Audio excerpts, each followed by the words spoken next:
રોડે ચડેલા લોકમેળાનો મામલો. લોકમેળામાં ફોર્મ ભરવાની ત્રીજી મુદત પૂર્ણ થઈ. પૂર્ણ 238 પ્લોટમાંથી માત્ર 28 ફોર્મ ભરાઈને આવ્યા. રાઇડ્સનું એક પણ ફોર્મ ન ભરાયું. 50 વર્ષના ઇતિહાસમાં પહેલી ઘટના.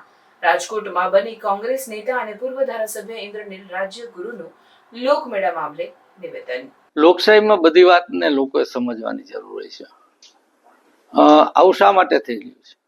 રાજકોટ સૌરાષ્ટ્રનું કેપિટલ કહી શકાય અને બહુ પુરાની આખી વ્યવસ્થા છે કે મેળો સૌથી મોટો સૌરાષ્ટ્રનો રાજકોટમાં થાય.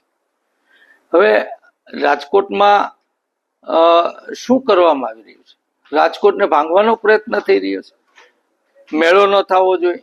કન્સ્ટ્રક્શનમાં તમારે રાજકોટ અટકે એવી બધી વ્યવસ્થાઓ કોર્પોરેશન સરકારમાંથી થાય. રાજકોટ ઉપર શું કરવા જઈ રહ્યા છો? ત્યારે જડેશ્વર થાય, જામનગરના મેળા થાય, આપણે તરણેતરના મેળા, ગામે ગામ મેળા થાય ને બધી જ એમાં રાઇડ્સ હોય અને અહીંયા ફક્ત રાઇડ્સનું કાઢી અને મેળો કરવાની એ વ્યવસ્થા ને બી વ્યવસ્થાની વાત છે એ ચાલી ન શકે.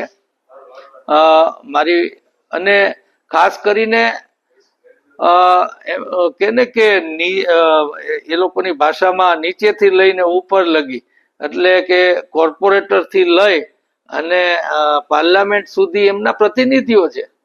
શું એમના કોર્પોરેટર હોય, મેયર હોય, ધારાસભ્ય હોય, MP હોય, શું બધા રાજકોટના પ્રતિનિધિઓ નપાણિયા છે કે સરકારી તંત્ર જે ઈચ્છે તે કરે અને રાજકોટની ગરિમા માટે તમે કાંઈ ન કરો?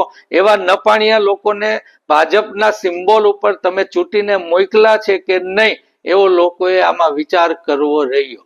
અને આ મેળો હું આજે આ માધ્યમ દ્વારા હું કલેક્ટરને કહેવા માંગીશ કે આ મેળાની મંજૂરી કોઈ એવી અઘટિત વિના ન બને એવી તકેદારી રાખી પણ એને સંપૂર્ણપણે એ મેળો થાય એની તકેદારી રાખે. અમારે એમાં કાંઈ જાજુ ન કરવું પડે.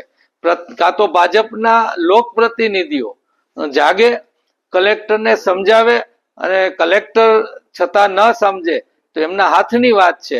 રાજકોટની આ ગરિમાને એની એક વ્યવસ્થા જે સદીઓ પુરાની છે એ ન તૂટે એનું કલેક્ટર ધ્યાન રાખે એવું હું આહવાન કરું છું ને એમાં અમારે કઈ ન કરવું પડે એવી અપેક્ષા સાથે બધાને જય હિન્દ પણ કહું છું. ખાસ 1 લાખ લોકોની રોજગારીનો પણ સવાલ છે લોકમેળો.